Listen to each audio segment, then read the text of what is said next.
Games definitely, which is easy to understand. Games had been there always, but blockchain games offer a different experience, right, for a player, where they can collect their NFT game component. Not only that, they can also take part in the game, monetize that NFT because they own it. They can compete with others in the game, and they can also sell those game items in the marketplace of various games. So there are games which are built in the metaverses, right? Digital spaces. There are specific play to earn games where individual items that is owned in the game has its own value, its own rarity, its own utility. Those are created as an NFT, as a non-fungible token. Like Harshpreet mentioned, CryptoKitties, one of those pioneers in the games.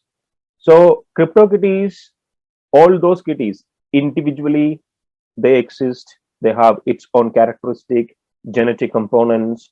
So they have different value and they are not interchangeable, right?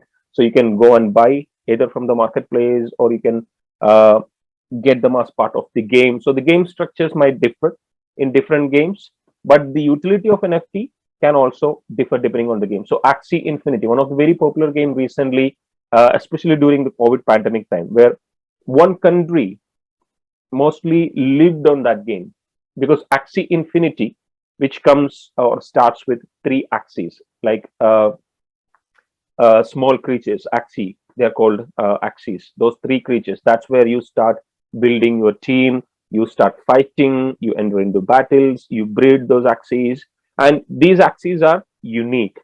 And you can breed them, you create new axes, and you advance in the game. You make money by winning certain steps. You can bring those axes, sell them, get the money in the reward token, which is called smooth love potion.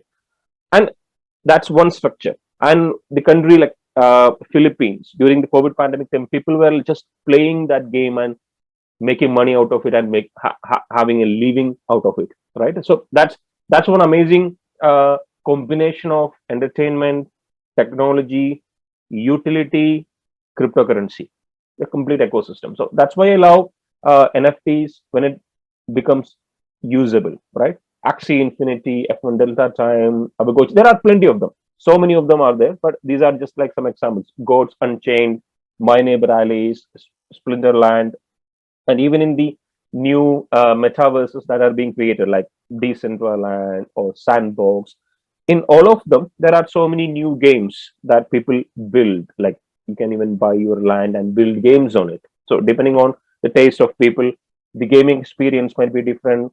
For example, another blockchain, Engine. So Engine is also operating in the metaverse where different gaming opportunities are there. So games can be one category that we can say in the game. So especially blockchain games, by nature, they have some of the best experience for the user.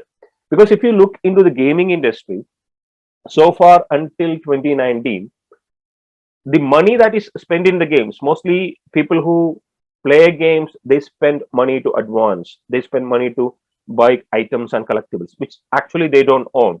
It's owned by the game, it's owned by the people who create the game, and the money goes to them. So almost more than 100 billion were spent into the game, where the players doesn't get anything back. That's where NFT games, blockchain games, gets more traction, because now you can own the items, you can own the game, you can monetize the gaming experience. So that's why gaming is one of the major areas where non-fungible tokens are being utilized, because you can own the item in the game, and you can go and search for more games. If you are interested in gaming, then you can experience the power of blockchain and NFT together with the gaming experience. So it might be a complete package for you. The NFT play to earn games, especially. So Gods Unchained is a really good name.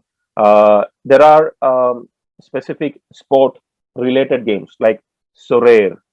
which is fantasy football game, right? So there are various game types available, so you can explore more on that.